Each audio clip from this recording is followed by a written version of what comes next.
Ce projet interdisciplinaire est conçu comme un projet à entrées multiples pour les spectateurs, où la danse est envisagée comme une partie d'un tout. C'est un projet qui comprend plusieurs développements, plusieurs espaces-temps, avec la création d'un spectacle, qu'on peut considérer comme un espace-temps de l'ici et maintenant, et plusieurs modules qui invitent les spectateurs à entrer dans le projet de différentes manières, avant ou après le spectacle. On pourrait appeler des espaces-temps d'un ailleurs, à la fois spatial et temporel. Ce projet met en avant la notion de relation, qui est une question qui traverse mon travail, qui est même à la base de mon travail, avec la notion de frontière, envisagée à la fois comme un espace qui sépare et qui réunit. Le spectacle, c'est la rencontre de la musique, de la danse, du texte et de l'image. Donc cette question de la relation est au cœur de la recherche pour la création de cette pièce. Pour la danse, j'aimerais proposer une composition sous la forme de l'écriture d'une partition précise, à l'intérieur de laquelle les danseurs peuvent improviser, selon des procédés familiers aux musiciens de jazz. C'est en lien avec ma recherche sur le corps et sur la capacité du corps à percevoir, agir, interagir avec son environnement.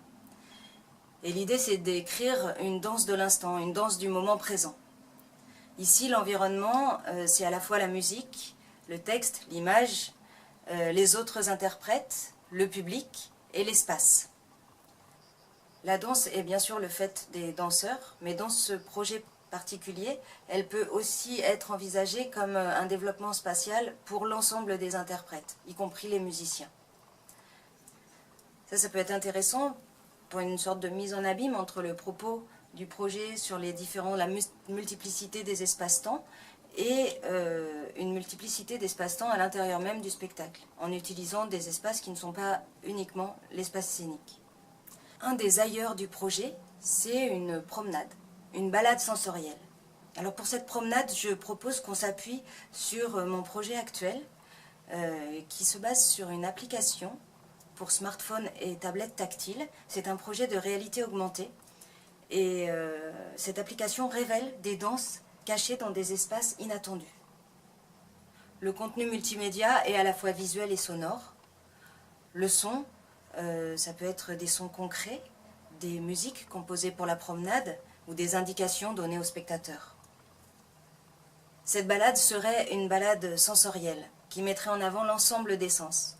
Bien sûr la vue, l'ouïe, que ce soit les sons environnants ou les sons créés pour la promenade, le toucher.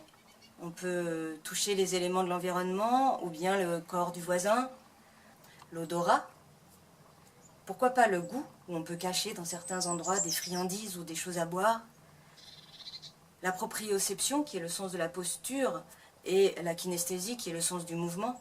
Alors pour ces deux derniers sens, il s'agira sans doute plutôt de prendre conscience de certaines sensations qu'on a de toute façon, mais sur lesquelles on a peu l'habitude de porter son attention.